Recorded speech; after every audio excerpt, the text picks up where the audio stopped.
हमारे साथ बिहार राज्य के पूर्व मुख्यमंत्री, हिंदुस्तानी अवाम मोर्चा के सर्वे सर्वा और केंद्रीय एमएसएमई मंत्री जीतन राम मांझी जी हैं, जो बिहार के चुनाव में प्रचार प्रसार और अपनी पार्टी का दबदबा या इस पार्टी का एक परफॉर्मेंस के लिए जंग जंग पछाड़ रहे हैं। सर, एबीपी न्यूज़ में आपका स्वागत है। धन्यवाद आपको इसके लिए।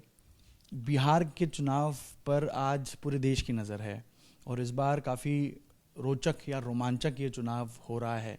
एनडीए में 5 पांडव हैं, तो वहाँ महागठबंधन में भी पूरी ताकत के साथ चुनाव लड़ा जा रहा है। आपने इतने साल का आपका अनुभव क्या कहता है 2025 में एनडीए और महागठबंधन की इस लड़ाई में नतीजे क्या आएंगे? देखिए, ऐसे तो जब आप पांडव की बात करते हैं और बाकी दूसरे की बात करते हैं तो इसी से स्पष्ट लीजिए कि पांडवों की जीत हुई थी और बाकी लोगों की हार हुई थी। तो आज जहाँ तक बिहार का जो कार्यक्रम और सिनारियो है, नीतीश कुमार और नरेंद्र मोदी जी का जो परफॉर्मेंस अभी चल रहा है, उनका व्यक्तिगत जो रोल है वो, प्लस बिहार के बारे में यही कहा जा रहा है कि ये डबल इंजन की सरकार है और है भी, क्योंकि प्रधानमंत्री भी कहते हैं कि हम तेगना या चौगना जो एड्स एंड ग्रांट्स होता है, अनुदान होता है, वो बिहार को हम दे रहे हैं। और तीसरी बात, उनकी कल्पना है पूर्वोदय का। पूर्वोदय में बिहार स्टेट भी आता है, नॉर्थ ईस्ट भी आता है, और इसलिए बिहार का विकास का उनके सामने प्राथमिकता है। और एपीजे अब्दुल कलाम आज़ाद ने भी कहा था कि बिहार के विकास के बिना भारत का विकास संभव नहीं है, और इस चीज़ को प्रधानमंत्री भी कहते हैं कि बिहार के विकास के बिना भारत का विकास का संभव नहीं है। इसलिए वो हर दृष्टिकोण से राजनीति से ऊपर, मैं समझता हूँ, ऐसे हो सकता है राजनीति की बात हो, लेकिन मैं समझता हूँ कि राजनीति से ऊपर सोशल इंस्टिंक्ट के रूप में कि बिहार में पलायन है, बिहार में बाढ़ है, बिहार में सुखाड़ है, वैसी परिस्थिति में बिहार को स्पेशल केयर देना चाहिए। स्पेशल राज्य का दर्जा नीति आयोग के निर्णय के अनुसार तो नहीं दे सकते हैं, लेकिन उसको मेकअप करने के लिए प्रधानमंत्री जी ने एड़ी चोटी का पसीना एक करके जब आते रहे चुनाव के पहले, तो 20,000 करोड़ का, 15,000 करोड़ का, 14,000 करोड़ का यहाँ पर योजनाओं का शिलान्यास और उद्घाटन करते रहे। एक ही उनका था कि पूर्वोदय का विकास हो, पूर्व देशों का, राज्यों का विकास हो। और उस सिलसिले में आज राजनीति से परे होकर के मैं समझता हूँ, लेकिन उसके बावजूद भी आखिर डेमोक्रेसी है, डेमोक्रेसी में हम काम करते हैं तो हमको फल मिलना चाहिए। और दूसरा रूप ये भी है कि अगर हम अच्छा कर रहे हैं और राज्य के लिए अच्छा कर रहे हैं, देश के लिए अच्छा कर रहे हैं, गलतफहमी से दूसरे के कब्जे में अगर देश आ गया, राज आ गया और राज बर्बाद हो जाएगा, देश बर्बाद हो जाएगा, तो कोई भी देश और राज को सुनने समझने वाला आदमी को पीड़ा होगी। तो इस पीड़ा से भी द्रवित होकर के प्रधानमंत्री जी बिहार के लिए बहुत स्पेशल काम कर रहे हैं।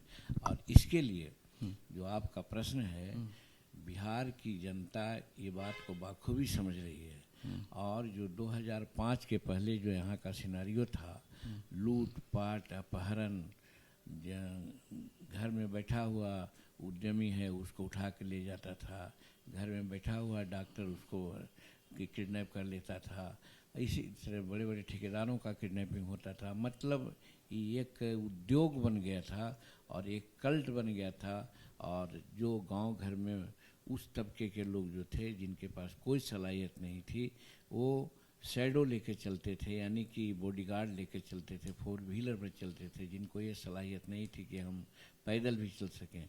तो इस तरह से लालू जी के अपने राज में 10-15 साल का जो राज हुआ, उसमें एक इस तरह का कल्ट बना दिया कि सारा समाज आज भी सहमित है, डर जाता है कि भाई अगर उन लोग आएगा तो क्या करेगा। उसका एक उदाहरण मैं देता हूँ और सदा मैं देते रहा हूँ कि हम भी थे मुख्यमंत्री, तो हमने कहा था कि 3 डिसमिल ज़मीन न बल्कि 5 डिसमिल ज़मीन देंगे आवास के लिए। और हमारे के यहाँ 16-17 लाख एकड़ ज़मीन है, उसको 1-1 एकड़ ज़मीन बांट देंगे तो 13-14 लाख परिवार ऐसे हैं जो भूमिहीन हैं, उनको भूमि मिल जाएगी। शुरू किया था फरवरी 2015 में। व्यास जी हमारे प्रधान सचिव थे, उनको लगाया था, लेकिन कुछ कारणों से हम चीफ मिनिस्टर नहीं रहे। तो बाकी कुछ काम जो हुआ, लगभग 5 लाख एकड़ ज़मीन, चाहे भूमि हदबंदी का हो या इसको भूदान का हो या फिर बिहार सरकार की ज़मीन हो, ये सब ज़मीन का पर्चा परमाना मिला है और वास्तविक ज़मीन का पर्चा भी मिला है लोगों को। लेकिन अगर आज सर्वे किया जाए, यही बात मैं कहते रहा हूँ, अपनी सरकार से भी मैंने कहा कि एक मुश्त से आप एक कमीशन बनाइए और देखिए कि आपने जो दिया है ये पर्चा परमाना, वो कितना लोगों के कब्जा में है कि नहीं है। मेरा अनुभव है, क्योंकि मैं गांव घर में रहने वाला हूँ, मुझे शहर कभी नहीं भाया है और घूमते रहता हूँ, तो मैंने यही देखा। और दूसरी बात कि जहाँ मैं जाता हूँ, अगर 100 आवेदन आते हैं मेरे पास, तो उसमें 60-65 आवेदन ज़मीन से संबंधित होते हैं। और यही होता है कि मेरे पास पर्चा है, मेरे पास रसीद है, लेकिन मेरा कब्जा में नहीं है, मेरी बात अमुक लोग सुन नहीं रहा। इस बात को मैं बहुत वोकली कहा है कि बिहार सरकार का काम होना चाहिए कि उन ज़मीनों को वापस ले ले, कब्जा दिला दे। और वो कब्जा किसका है? बदकिस्मती है कि लोग जो सीपीआई वाले हैं, सीपीएम वाले हैं, तथाकथित जो कहते हैं कि बहुत उसको क्या कहा जाता है, चरमपंथी नहीं कहा जाए बल्कि कहा जाए कि प्रोग्रेसिव विचार के आदमी हैं, वो लोग आज तक इसके बारे में आवाज़ नहीं उठाते हैं। लेकिन जीतन मांझी ने कहा है कि ये 70 से 80% ये जमीन जो कब्जा है वो सब हमारे राजद के कार्यकर्ताओं के में। हमने अखबार के माध्यम से भी कहा है, विधानसभा में भी कहा है, इसके लिए कहीं कहीं हमको बहुत झेलना भी पड़ रहा है। लेकिन मैं कहता हूँ, कहता रहूँगा, लेकिन इस पर अभी तक कोई सरकार ध्यान नहीं दिया। बल्कि नीतीश कुमार जो हमारे फेवरेट हैं, उनको वही ने हमको मुख्यमंत्री बनाया और आज भी हम बहुत ओबलाइज हैं उनसे। लेकिन उनको भी हमने कहा था कि आप सब कुछ कर रहे हैं लेकिन भूमि सुधार के संबंध में काम नहीं कर रहे हैं, इस पर थोड़ा कड़ा हुई है। यानी भूमाफिया के खिलाफ आप जो बात करते हैं, उसको लेकर आप चाहते हैं कि सरकार ध्यान दे। होना चाहिए, ये नहीं हो सका है। तो आप राजदा के खिलाफ ही आरोप लगा रहे हैं कि कब्जा उन्हीं के पास है या वही कब्जा करते थे, और जमीन का जो खेल बिहार में चला उसके पीछे राजदा यानी राजद के लोग ही हैं। 70% मैं कह रहा हूँ, बाकी में और हैं। लेकिन अगर 100 परमाना और पर्चाधारी का नाम लिया जाए तो 70 राजद के लोगों के कब्जा में है और वो अपना मकान बना रहे हैं। पटना में तो देखा कि मॉल भी बन रहा है और देहात में मकान इंदिरा आवास बना हुआ है, उसको उन्होंने किन प्रकार ने कब्जा कर लिया है। कब्जा इस रूप में किया है कि इंटॉक्सिकेशन में थोड़ा समाज हमारा रहता है, उसको शराब पीने के लिए 1000 रुपया दे दिया और मकान उसका ले लिया। तो इस तरह से भी बेकब्जा करके लोग रखा हुआ है। तो इसके खिलाफ एक मुहिम छेड़ना चाहिए था, वो न हुआ। और आज की जनता यही चाहती है कि अगर गलतफहमी से राजद की सरकार आएगी तो 70% तो है ही है और 100% हो जाएगा। इसलिए वो लोग नहीं चाहते हैं। एक हुआ और उसके अलावे रेप का मामला हो, क्राइम को लेकर का मामला हो, डकैती का मामला हो, मर्डर का मामला हो, ये सब भी प्राय होता है। तो इसमें भी 40-45% बढ़ोतरी हो गई। मतलब जंगल राज की आप बात कर रहे हैं। एकदम निश्चित रूप में अगर उन लोगों के दिमाग में बात बनती है कि अगर उन लोगों की सरकार गलतफहमी से आएगी तो जंगल राज हम लोगों ने नहीं कहा था, एक कोर्ट ने कहा था, हाई कोर्ट ने कहा था, उसको हम लोगों ने फॉलो किया है। इसलिए ये कहना कि हम लोग जंगल राज करते हैं, नहीं, कोर्ट ने कहा था कि जंगल राज है। लेकिन तेजस्वी तो प्रोग्रेसिव विचारधारा आगे रखने की कोशिश कर रहे हैं। आज कुछ देर पहले ही उन्होंने प्रेस कॉन्फ्रेंस की, उसमें उन्होंने किसानों को लेकर बड़ी घोषणाएं की हैं। उनका कहना है कि एमएसपी पर किसानों को एमएसपी नहीं मिलती है, तो हम जब सरकार में आएंगे तो धान के लिए प्रति किलो 300 रुपये बोनस दिया जाएगा, प्रति क्विंटल 300 रुपये बोनस दिया जाएगा, और गेहूं के लिए 400 रुपये प्रति क्विंटल बोनस दिया जाएगा। इसके अलावा बिजली को लेकर उन्होंने कहा है कि हम मुफ्त बिजली देंगे और एक तरह से किसानों को लेकर एक बड़ी घोषणा उन्होंने की है, इस पर आप क्या राय रखते हैं? देखिए, एक देहाती जुमला है, बहुत मगह का है कि बापे पूत पराते घोड़ा और न तो थोड़ा थोड़ा। मतलब कि अगर पिता अब जिस वंश में सामंतवाद रहा है और एट्रोसिटी के जनक रहे हैं, उसके परिवार कितनों साधु हो जाएंगे तो एटीट्यूड वही रहेगा, उसका अर्थ यही होता है। तो जहाँ तक इनका सवाल है, तेजस्वी जी का सवाल है, ये तो आज ये कहते हैं कि हम 17 महीना डिप्टी चीफ मिनिस्टर रहा तो ये कर दिया, ये कर दिया, ये कर दिया। जिन बातों की चर्चा आप कर रहे थे, अगर करना ही था तो ये काम काहे नहीं किया था उसमें? एमएसपी तो हमने बढ़ाया था मुख्यमंत्री के रूप में, और हमने तो यहाँ तक कहा था कि किसानों का जो धान है उसको अगर 1 क्विंटल आप लेते हैं तो 45 क्विंटल 5% और ज़्यादा बेच करके उसको पैसा दीजिए ताकि सूखा में नहीं जाए। और ऐसा पर नहीं ठहरे कि भाई अभी हमारे पास धान का उपज है, काट पीट रहे हैं, हमको ज़रूरत है, और जब 27% अभी मॉइस्चर है और हम 17% मॉइस्चर के लिए वेट करेंगे तब हम पैसा देंगे, इस चीज़ को हमने वेव आउट कर दिया था कि आज हमको खाद की ज़रूरत है, आज हमको बेटी की शादी और औषधि की ज़रूरत है, आज हमें बीमारी की ज़रूरत है। तो वैसी परिस्थिति में धान जो हमारे पास हुआ है उसको हम बेचना चाहते हैं, और आप उसको कौड़ी के दाम पर दूसरे लोग ले रहा है, और आप कहिएगा कि जब 17% मॉइस्चर होगा तब लेंगे।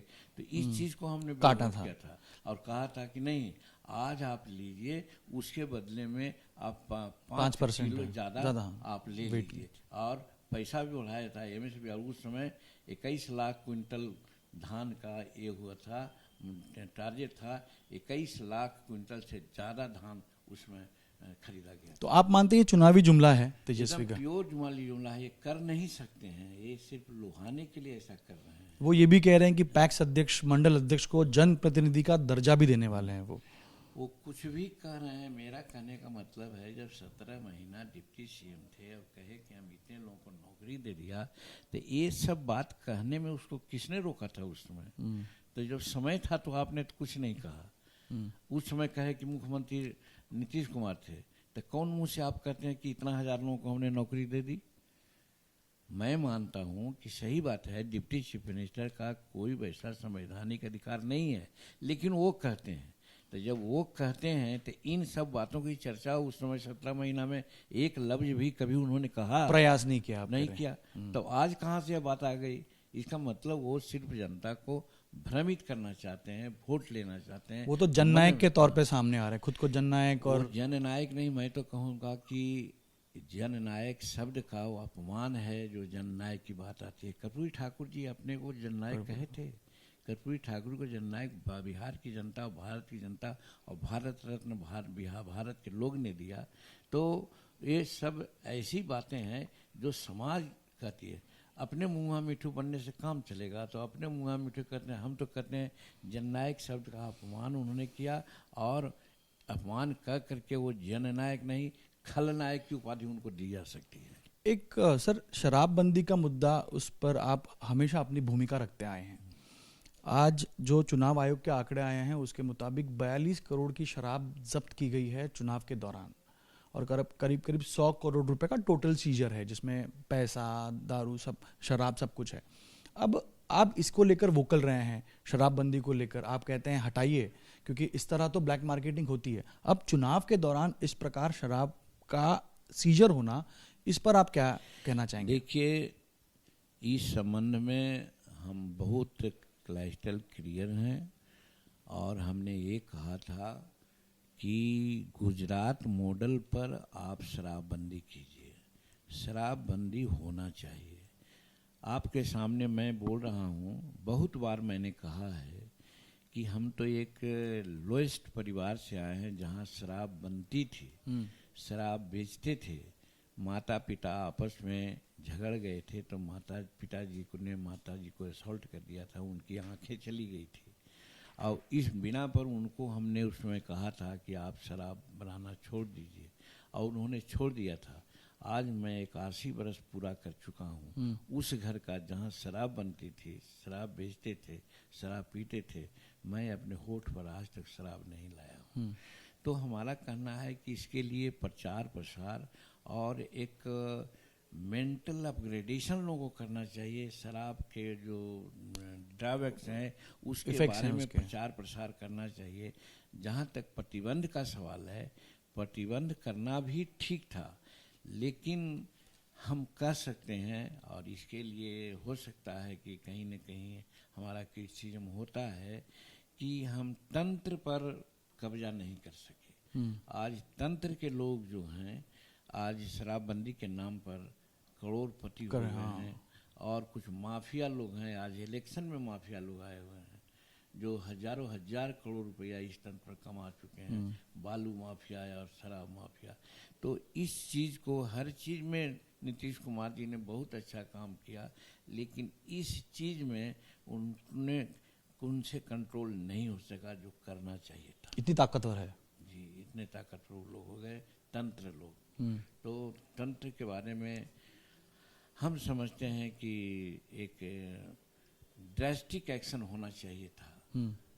किन कारणों से नहीं हुआ, और यही कारण है कि आज शराबबंदी के नाम पर लोग मखौल उड़ा रहे हैं। शराबबंदी बहुत अच्छी चीज़ है। आज क्यों नहीं, जहाँ हमारे महात्मा गांधी जी पैदा हुए और वहाँ शराबबंदी आज है, वहाँ क्यों नहीं ह्यू एंड क्राई हो रहा है? वहाँ क्यों नहीं आज विषैला शराब से दिया जाता है?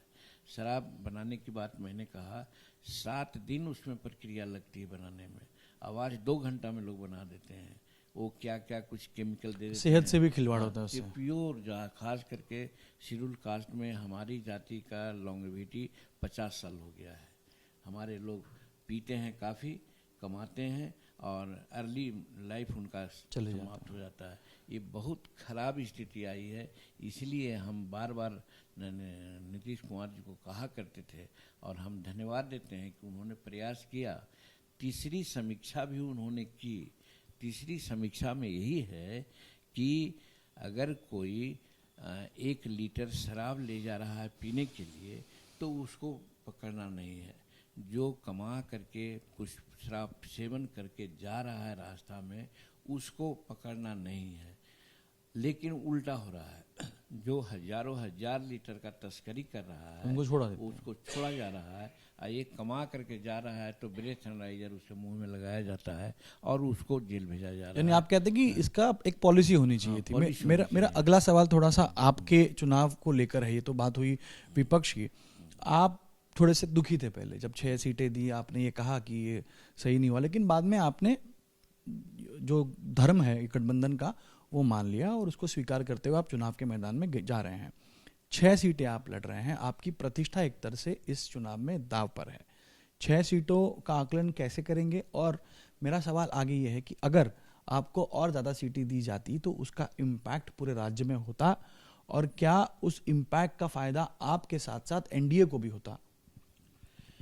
देखिए, आप तो बड़ी बात हमसे पूछ ली। बहुत सी बातें होती है। जयप्रकाश जी कहते थे कि सत कहना अगर बगावत है तो समझो हम भी बागी हैं जी। तो वो बड़े नेता थे, कह के निकल गए। हम उतना बड़ा नेता नहीं हैं, हम तो एक साधारण कार्यकर्ता हैं। लेकिन ये बात जो आपने कही कि 6 सीट मिला और आप सबर कर गए, तो इसको हमारे जातीय पृष्ठभूमि में जाना चाहिए। हम भुइयां समाज के हैं, मुसहर समाज के हैं, जिसको ऋषि आसन भी कहा जाता है। तो ऋषियों का एक नेचर होता है कम से कम में भी अपने को संतुष्ट करना, और अगर उन पर कुछ आपदा भी होती है, बाह्य आपदा, तो उसको बर्दाश्त करते हैं, कोई रिएक्शन नहीं होता है। जिसके कारण हमारे समाज में थोड़ा सा आज जो कमजोरी है, बैकवर्डनेस का, पीछे का, इसका कारण है कि घोड़ा है, खूब खाता है, पिलाता है, सब कुछ करता है, अगर जाइएगा तो लताड़ मार देगा। लेकिन गधा पर बोझ डालते जाइए कुछ नहीं तो भी वो लोग करता है। तो मैं नहीं कहता हूँ, आप लोग कहिएगा तो लोग कहेगा कि अपने समाज को गधा कह दिए, इसके चलते भी हमको पर बिगड़ेगा लोग। तो मेरा कहने का मतलब हम लोग कोई भी परिस्थिति में जीना सीखते हैं, रहना सीखते हैं। लोकसभा में हमको कहा गया था कि 2 लोकसभा सीट, एक राज्यसभा की सीट मिलेगी, इसको पत्थर का लकीर मान लीजिए, लेकिन पत्थर का लकीर घिस गया, हमको एक मिला, जीते। तो कहाँ ही हुए इनका, लेकिन एमएसएमई दिया ना। लेकिन धन्यवाद देते हैं, आभार व्यक्त करते हैं नरेंद्र मोदी जी को। शायद उनको ऐसा लगा कि मांझी जी के साथ अन्याय हुआ है, तो उन्होंने एक मेजर विभाग दे दिया।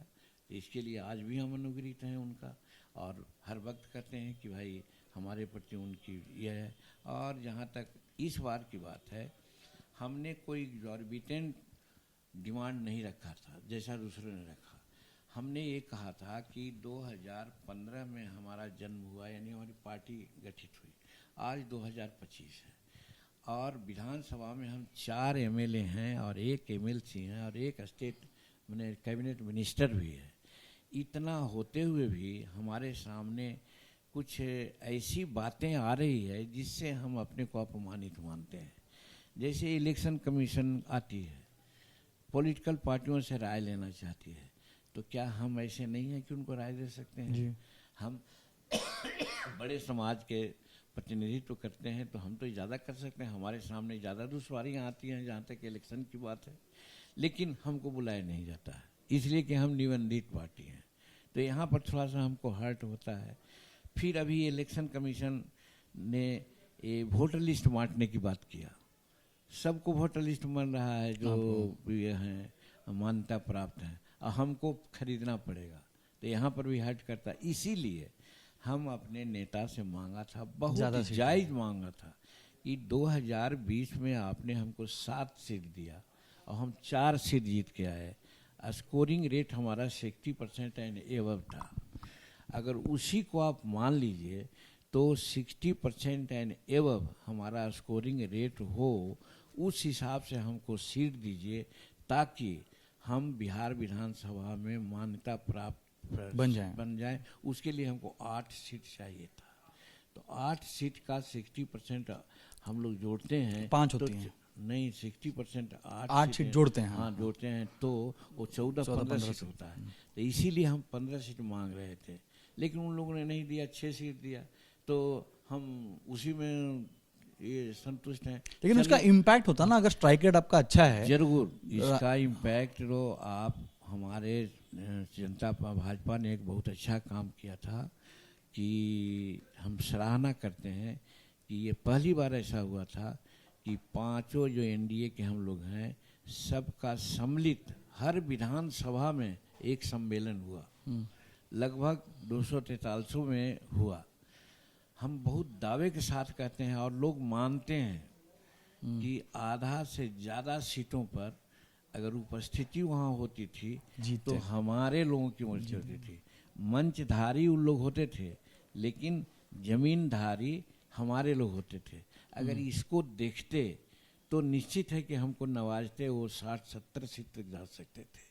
हम उतना का मांग भी नहीं किया था, तो 15 तो देना ही चाहिए था, पर नहीं मिला, लेकिन नहीं मिला। और इसका असर है, इसका असर हम देख रहे हैं कि पहले तो धन्यवाद देते हैं यहाँ पर नीतीश कुमार का कि 2015 में जीतन मांझी को मुख्यमंत्री नवाजा अपना। उस समय से हमारे समाज के लोगों में एक पॉलिटिकल जिज्ञासा जाग गई है, अवेयरनेस, भूख जाग गई है। और आज जब ऐसा नहीं हुआ है तो दर्जन भर हमारे लोग हमसे रिवेल कर करके लोग चुनाव लड़ रहे हैं। इसके लिए हम पर दबाव आ रहा है। हम कहा कि हम क्या करें भाई, हमने उनको पार्टी से निकाल दिया है और वो नहीं मानते हैं, तो अब क्या करेंगे। तो इसका अगर वो साथ होकर के चुनाव लड़ते तो एनडीए को फायदा जरूर हो। लेकिन आप कह रहे हैं एनडीए जीत रहे हैं, एनडीए जीतेगी। मेरा सवाल ये है कि अभी जैसे महागठबंधन में मुकेश साहनी को उप मुख्यमंत्री पद का चेहरा बना दिया, मांझी जी या मांझी जी की पार्टी से अगर ऐसा कोई चेहरा एनडीए सामने लाती तो क्या फर्क पड़ता? और मुख्यमंत्री तो फाल्स है, तो दिखावा है। रेणु कुमारी जी जो उप मुख्यमंत्री थी, वो कौन जात की थी? बेलदार जात की थी। तो ऑलरेडी तो यहाँ तो बनाया गया है, यहाँ तो एक्सपेरिमेंट में है, ये तो अभी शो करने के लिए किया है। करेंगे कि नहीं करें भगवान जाने, और होगा भी नहीं क्योंकि इनकी सरकार बनने वाली नहीं है। लेकिन आपकी सरकार बनती है तो आप चाहते हैं कि आपका चेहरा या आपकी पार्टी से जो उम्मीदवार जीत आएगा वो उप मुख्यमंत्री पद का दावेदार बने? शुरू से हमारी राजनीति का एक सिद्धांत रहा है, हम सिर्फ और सिर्फ विधायक रहना चाहते थे, जो जनता के कृपा से 8 बार विधानसभा में विधायक रहा, बस यही हमारी इच्छा थी। मंत्री बनना, मंत्री का विभाग बनना लेना, मुख्यमंत्री तो स्वप्न में भी नहीं मैंने सोचा, लेकिन आप बने, लेकिन लोग बनाया। लेकिन वही तो मेरा सवाल है कि आप पार्टी आगे बढ़ाने के लिए आप ये चाहेंगे ना कि अगर एनडीए की सरकार आती है तो आपका एक चेहरा वहां बैठे? नहीं चाहते? कुछ नहीं, अगर आवश्यकता लोग समझें तो हमारी उपयोगिता हमको उपयोग करें, हम जरूर उपयोगी साबित होंगे, लेकिन मांग मेरा ऐसा कुछ नहीं। मुख्यमंत्री 29 यही होंगे आप मानते हैं? क्योंकि अभी भी बीजेपी की तरफ से मैं मानता हूँ, सबसे पहले मैंने कहा है, आज भी मैं कहता हूँ कि पॉलिटिकल लाभ लेने के लिए और नीतीश कुमार का काम को देखते हुए नीतीश कुमार को ही मुख्यमंत्री का चेहरा मानना चाहिए, जो आज से हम 15 दिन पहले कहा था। मेरे आखिरी के 2 सवाल। एक, अभी खबर ये आ रही है कि अगर महागठबंधन की सरकार आएगी, मैंने उप मुख्यमंत्री का सवाल इसीलिए पूछा था क्योंकि तेजस्वी यादव उनका मुख्यमंत्री का चेहरा है, मुकेश साहनी उप मुख्यमंत्री का चेहरा है। वो कह रहे हैं कि करीब करीब 4 मुख्यमंत्री होंगे, जिसमें अगर मैं आंकड़े देखूं तो सूत्र बताते हैं कि अगर उनकी सरकार आती है तो 4 उप मुख्यमंत्री का एक फॉर्मूला लेकर आ रहे हैं, जिसमें मुस्लिम, दलित, स्वर्ण समाज के और 3 मुख्यमंत्री होंगे मुकेश साहनी के साथ में। तो ये कास्ट पॉलिटिक्स को वो केटर कर रहे हैं, बीजेपी एनडीए क्यों नहीं कर रहा? एक इलेक्शन शगुफा है। जैसे पहले ही मैंने कहा कि हम रह चुके हैं, कर चुके हैं, उस समय कहाँ ये सब सिद्धांत गया था। उनके पिताश्री जब थे और कहते थे ये शुगर चढ़ाने वालों, ये चूहा खाने वालों, पढ़ना लिखना सीखो, लेकिन जीतन मांझी चूहा खाने वाला आदमी जब मुख्यमंत्री बनाए गए नीतीश कुमार के द्वारा, तो 35 विधायक को लेकर के राज्यपाल महोदय के यहाँ और राष्ट्रपति के यहाँ जाने वाले लालू जी थे। तो वो कौन नीति थी? आवाज क्यों बोल रहे हैं वो? ये सब शगुफा है, करेंगे कुछ नहीं। अच्छा। वो अपना कास्ट से आगे नहीं बढ़ेंगे। देखिए, मुस्लिम समाज आज उनके लिए हर तरह से कटिबद्ध है, और मुस्लिम समाज में मैं ये तीसरी बार बोल रहा हूँ कि अब्दुल बारी सिद्दीकी ऐसा जो कैंडिडेट हम समझते हैं कि राजद में कोई आदमी नहीं है, उनको कम से कम अगर डिप्टी सीएम अगर डिक्लेयर करता तो कम से कम हमारे ऐसे आदमी को खुशी होती, लेकिन वो करेंगे नहीं। मुस्लिम समुदाय को लेकर भी, वोट को लेकर भी अभी तेजस्वी और ओवैसी के बीच में जंग छिड़ी हुई है। ओवैसी कहाँ है करके तेजस्वी पूछ रहे हैं, और ओवैसी भी लगातार ये कहता आ रहा है कि मुस्लिम समाज तो सिर्फ कालीन बिछाने के लिए या परताल बिछाने के लिए। एकदम ओवैसी के बात से मैं बहुत तरह सहमत हूँ। मैं कोट करना चाहता हूँ, हो सकता है वो डिनाई करें। कल ही एयरपोर्ट पर हम लोग जब जा रहे थे प्रचार में, तो शाहनवाज हुसैन साहब मिले। उन्होंने इसी बात की चर्चा की कि हम क्या कहें, हमारा समाज तो इतना माने गया गुजरा है कि कुछ नहीं मिल रहा है, तो भाजपा का डर दिखला करके उसके यहाँ सब काम कर रहा है, जैसा आप कालीन बिछाने की बात कर रहे हैं। और भाजपा ने क्या किया है मुस्लिमों के लिए? जब से 11 बरस हो गया, कहाँ कॉमनल राइट हो गया, किस मुसलमान की हत्या हुई, वो उन्होंने कहा। और मैं अपने भाषण में कहता हूँ कि अभी ऑपरेशन सिंदूर हुआ, और ऑपरेशन सिंदूर में संसार ने माना कि ऑपरेशन सिंदूर में बहुत बड़ी बात हुई पाकिस्तान हिंदुस्तान ने किया, लेकिन क्या हुआ? वहाँ सिर्फ हमने आतंकवादियों को अड्डा को उड़ाया, हम न तो अस्पताल पर मारा, न तो स्कूल पर न मारा, और न आवासीय पर मारा। क्यों?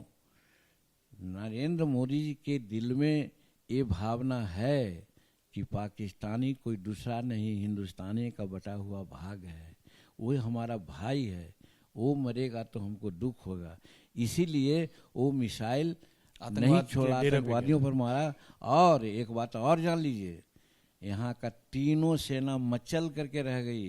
अंदरूनी बात मैं बताता हूँ कि सर 3 दिन से 5 दिन हमको समय दे दीजिए, खत्म। मैं हिंद पाकिस्तान को नक्शे से मिटा देता हूँ। लेकिन धन्यवाद हम देते हैं नरेंद्र मोदी जी को। अब इस बात पर मुसलमान को गौर करना चाहिए कि मुसलमान का हितैषी कौन है। आखिरी सवाल में उसका असर देखने मिलेगा माजी साहब? देखिए, उन्होंने यूनिटी की बात कही और बात सही है। एक पर्टिकुलर वोट बैंक के लिए कही है उन्होंने। मीनिंग चाहे जो हो, अगर एक स्टिक को ले लीजिए तो तोड़ देगा लोग, लेकिन 5 स्टिक को ले लीजिए तो तोड़ने में मुश्किल होता है। तो इशारा उनका वही था कि भाई बाहरी शक्ति यदि लगी हुई है हमको तोड़ने का, विध्वंस करने का, तो आप लोग एक हो जाओ, नहीं टूटोगे, और अगर अलग अलग हो जाओगे तो लोग तोड़ देगा। तो इसलिए उन्होंने बड़ी अच्छी बात कही, उनकी बात को मैं सराहना करता हूँ।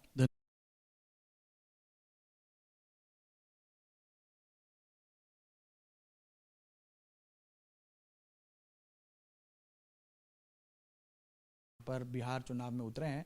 अब 14 तारीख ये स्पष्ट कर देगी जीतन राम मांझी जी और उनकी पार्टी का भविष्य किस दिशा में जा रहा है। कैमरामैन दीपेश महाजन के साथ गणेश ठाकुर, एबीपी न्यूज़, पटना, बिहार।